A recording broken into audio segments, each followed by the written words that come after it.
Welcome to Geekly. My name is Jules. I'm Lex, and this week we are talking about Omniscient, The World According to Jeff Goldblum, and Dispatches from Elsewhere. Happy Saturday, Lex. How are you today? Oh, great. I took my government allocated daily walk and kind of went around town and enjoyed the sun. And, it's really weird. Because it's Saturday, and, High Street is normally wall to wall people on Saturday, especially, this time of year when it's, peak tourism season. It's just completely desolate now. A lot of people are commenting on how fucking typical it is that England has had 10 days of sun pretty much in a row. Yeah. And we've all been forced to be inside for it, but it's for the greater good. The past 3 months have been windy and rainy and cold and miserable, and then the instant lockdown happens. It's sunny and warm. Typical. Anyway, let's start with Jeff Goldblum. This week we picked the episodes that we wanted to watch. We picked gaming, coffee, barbecue. What did you think of these 3 episodes? Watching this, it kind of struck me because the premise of The World According to Jeff Goldblum is that he picks very sort of everyday objects like gaming and coffee and barbecue, and last time we did sneakers and tattoos and stuff like that, and kind of investigates them. As I was watching these 3 episodes, it sort of struck me that he's not so much investigating the objects as searching for the connections between individuals and what unites us as a society. All 3 of these episodes in particular were very focused on what brings people together and what facilitates this feeling of belonging. And then reflecting on the previous episodes, it was sneakers, tattoos, I can't remember the third thing. But again, it was about the community and about how people come together over these things. And so I think it's a really sort of interesting way to take on these kind of mundane objects, is to see how they really are the foundations of communication between us as a species. I had kind of similar feelings watching these 3 episodes. We had picked them because we had kind of more interest in these than some of the previous episodes. And I think last time maybe I was overthinking it, because as I was watching this time, I just felt like it's not caught between a documentary and entertainment.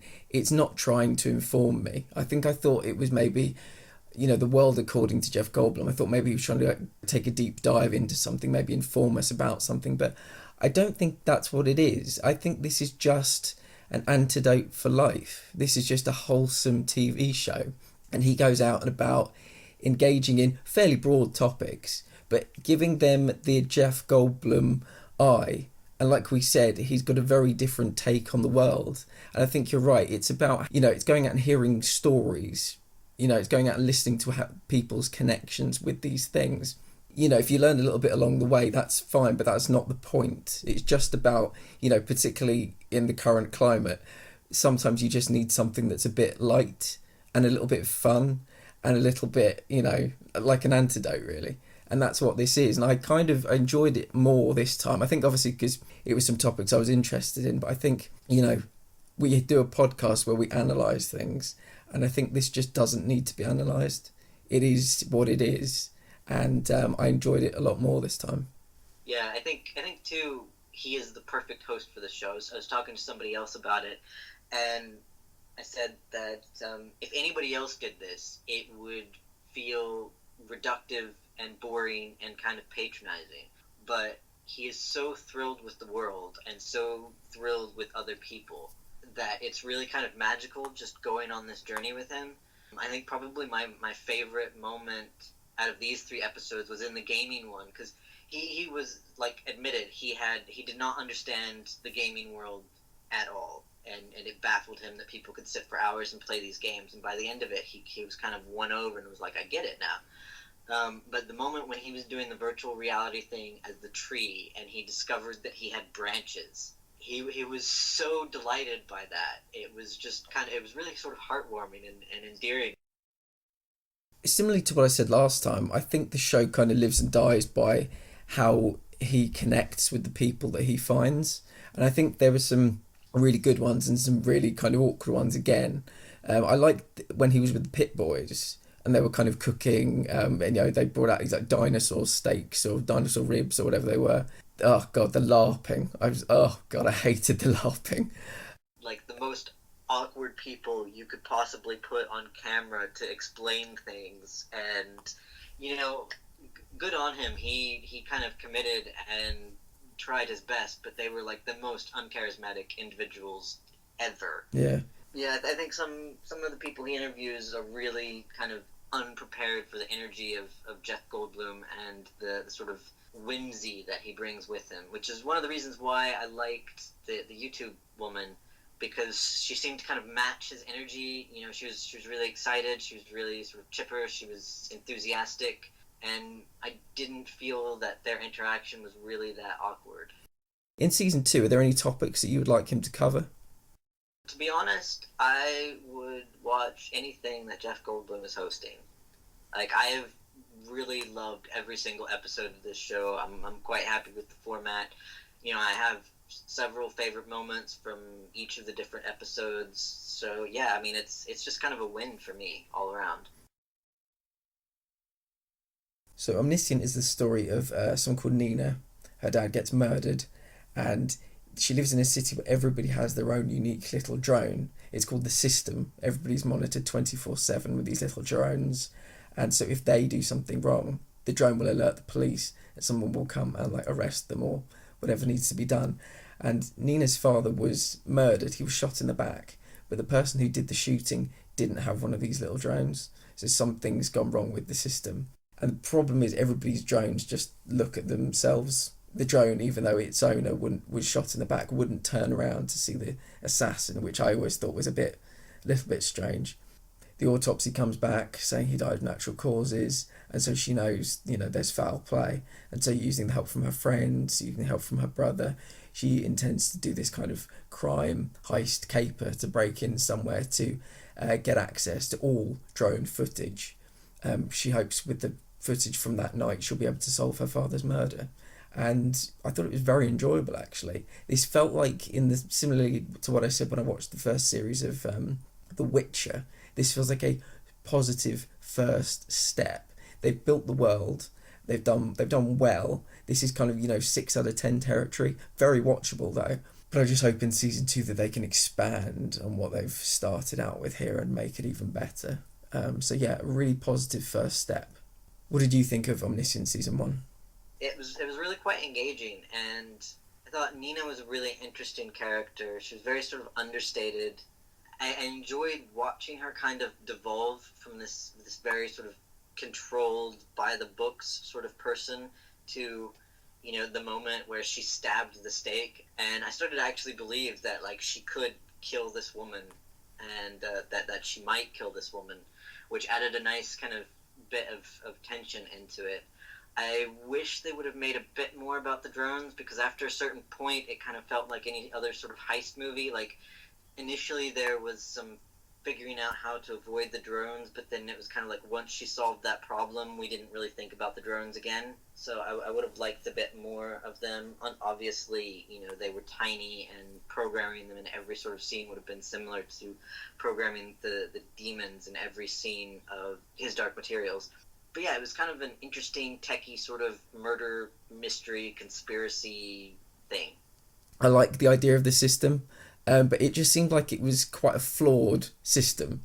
Why wouldn't a drone that sees their person they're attached to getting shot in the back, why would it not have the technology to kind of turn around and see the shooter? I also like that everybody had their own method for killing these drones.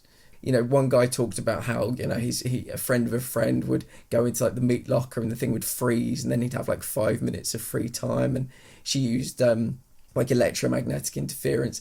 And it just made me wonder like how much crime actually does happen in that city, because these drones are so fixated on their one person that if a person beside them without one did a crime, like it wouldn't turn to look at them. So I thought the system, although like a really good idea, like a nice kind of sci-fi tropey idea, was kind of fundamentally flawed.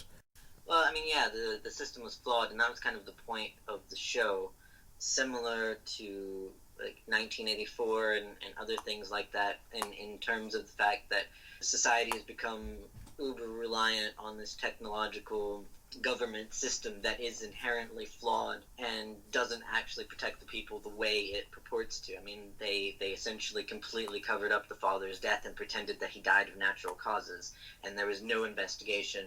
they mentioned several times that they don't actually have police who know how to investigate anymore, and like Nina's generation have grown up with drones from birth, so they don't really think about these drones, and it doesn't really occur to them to break the rules. Or like Judith, she had actually lived outside the city before the system came into place, so she kind of knew the pre-system life. And she remarked several times that younger people who grew up in the system entirely, just it didn't occur to them to betray the system, which is probably a lot of the success, and actually fairly true to life. You think about how many things we take for granted, and particularly younger generations, they just sort of accept things as part of the norm. I mean, like CCTV, I don't even think about it. I'm used to everywhere we go, we're recorded on camera. My parents, on the other hand, when this was introduced, they found it incredibly creepy and disturbing that everything was being recorded. So in that sense, yes, it was flawed, but I don't think it was a flaw in the writing. I think it was just a flaw in the system. Similarly, in terms of the drones not turning around, they are singularly focused on their person. They only tape their person, and they are like, I'm not sure how the drones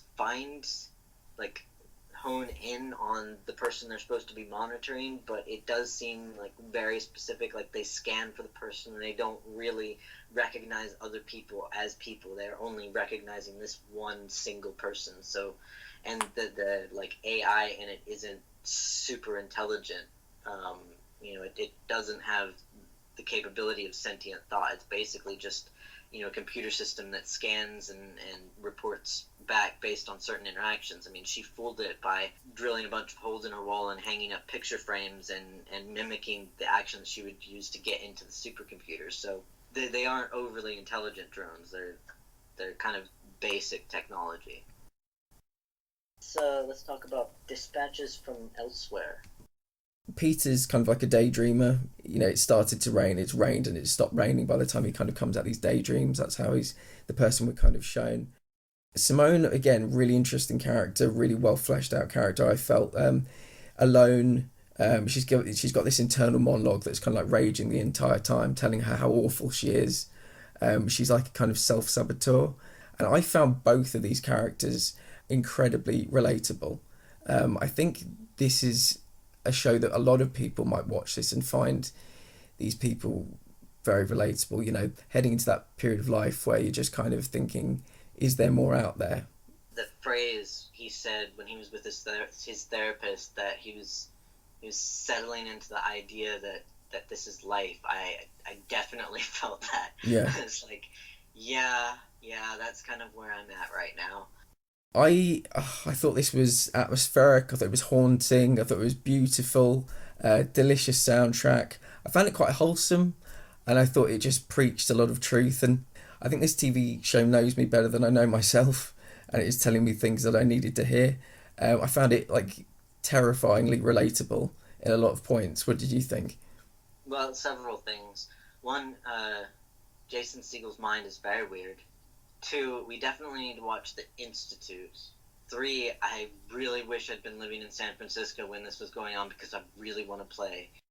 It's sort of a double-edged sword. 1, I think it's really great and cool that they have a trans actress as the main love interest. And in the first episode, I was watching it thinking, wow, this is really great. They're not going to make a big issue out of her being trans. They're not going to go down the kind of tragic trans story. And then in episode 2, they did. I would have been a lot happier if they just never addressed it and just let her be the kind of main romantic lead and one of the protagonists on this team, and not brought in this like tortured trans person thing. Like, just let her be cool and happy.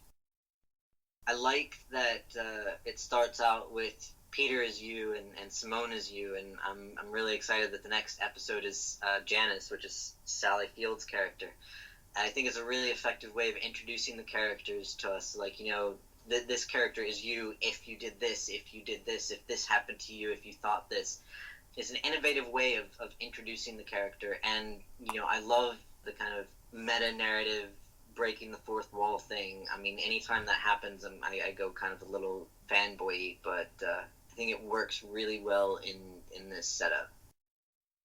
So these two, along with many more, are basically involved in this game where they get clues, they go from place to place, and I get the sense that, you know, at the very end, the point of the game will be, and it was about the friends you made along the way, and that's okay, because I don't know if you felt this, but I felt like the game, they made it specifically vague enough so that everybody could imprint onto the game what they wanted it to be.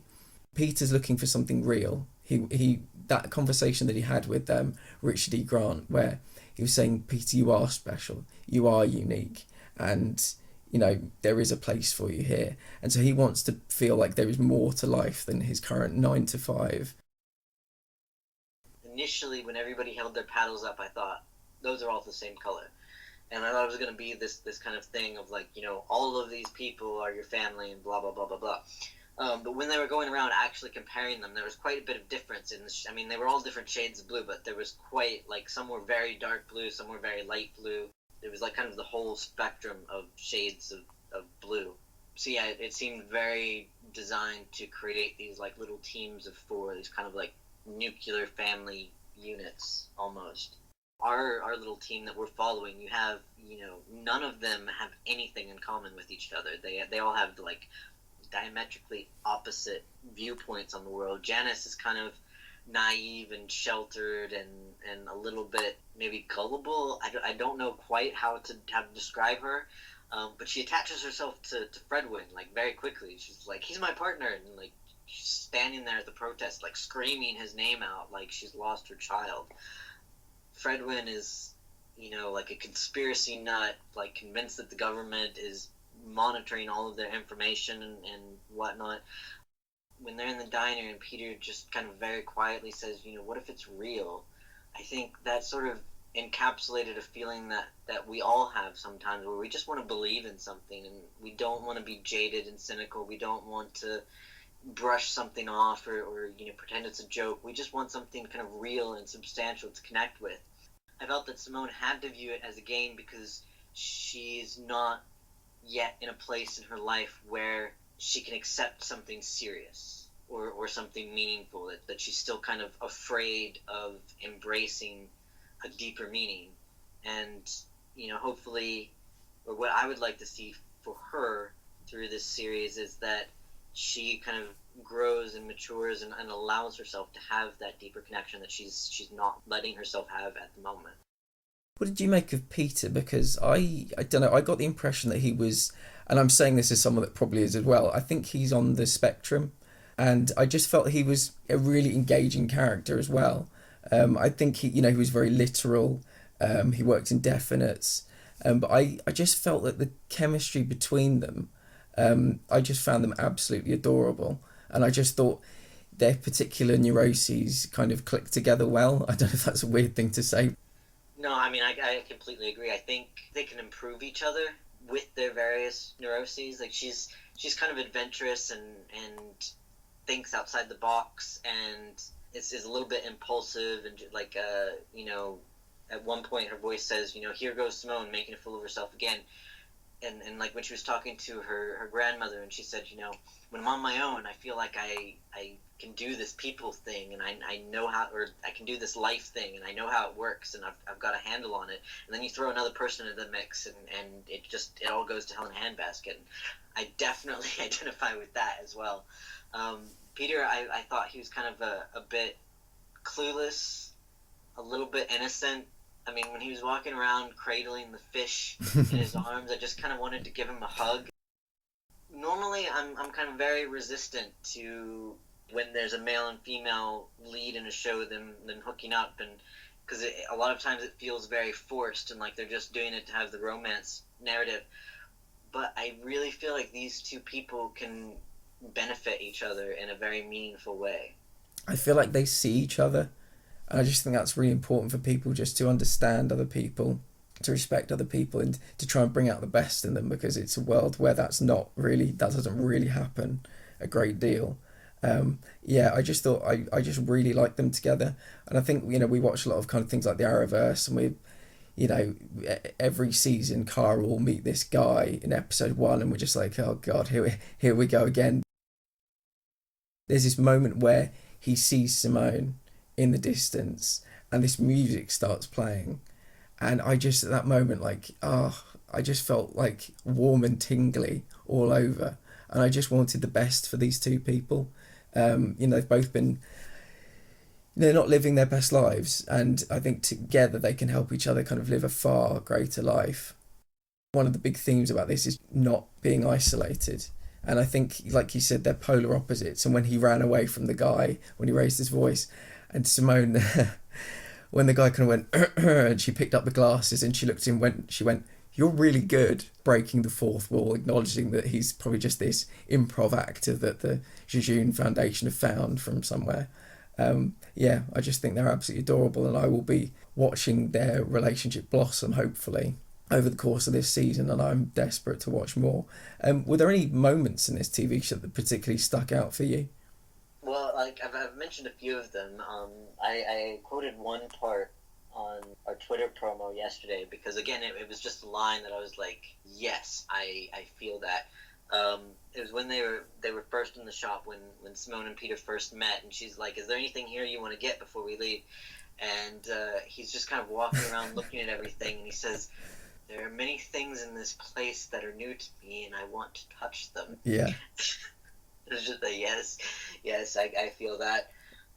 The moment when he starts dancing, and, you know, like, his initial dancing when he's on the phone is really sort of stiff and self-conscious, and like he doesn't know what to do, and then, you know, the kind of troupe comes around the corner, and again he's sort of really self-conscious, and then they surround him, and he just kind of lets go and has this very free moment with complete strangers and the Bigfoot guy.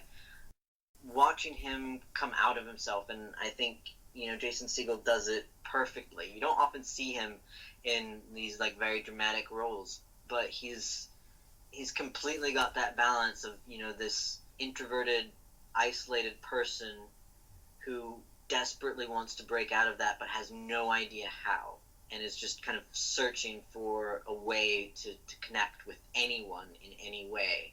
You know, like when he's looking at the various posters and he's imagining, you know, communicating with a dolphin and understanding what the dolphin has to say, or, you know, having all of these things shot at him and being invincible. And he's just kind of like, you know, he's surrounded by people, but he's in his own little world. And then, you know, after the first couple of days with Simone, he talks to his therapist, and he goes on about how, you know, he felt like he was alive for the first time, and then it just ended, and he's really grieving the loss of that. I think the moment where he was dancing with those people, and he had, like you said, it was this moment of pure freedom and pure enjoyment, and you could see him becoming freer. I crave a moment like that. The show has made me want to pursue something like that. That was such a strong, emotional moment.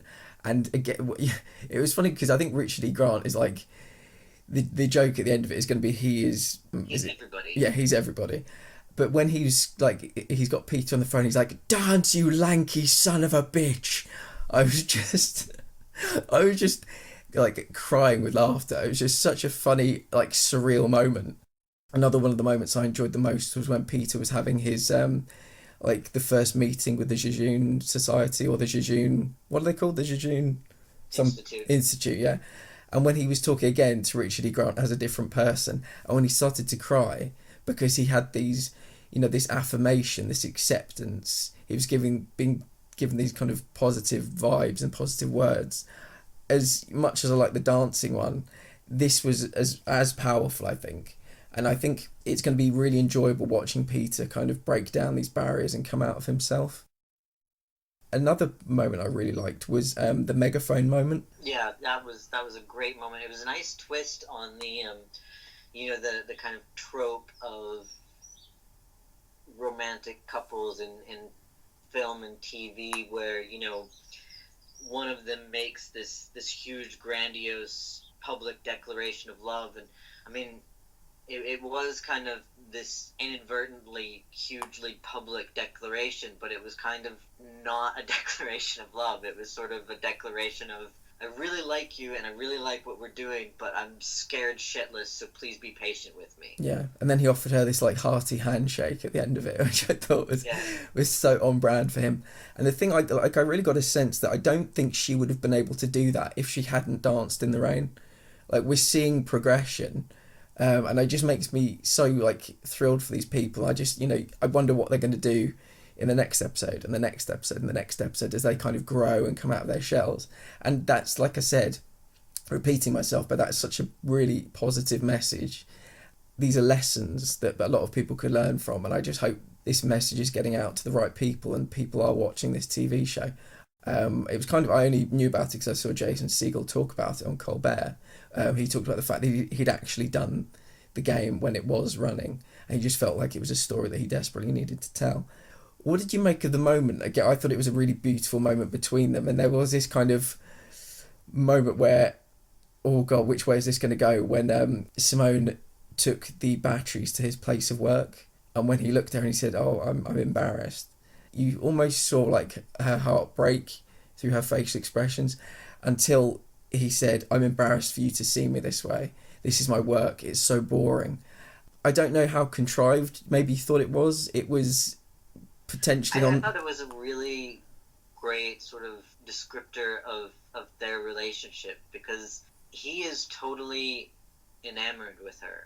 Like, as you said, they see each other, and he doesn't see this self-conscious, insecure, self-defeating woman. He sees this really interesting, charismatic, fascinating person that he wants to get to know, and she kind of sees him the same way, but each of them sees each other as inevitably lacking, and like the other person wouldn't have any interest in them.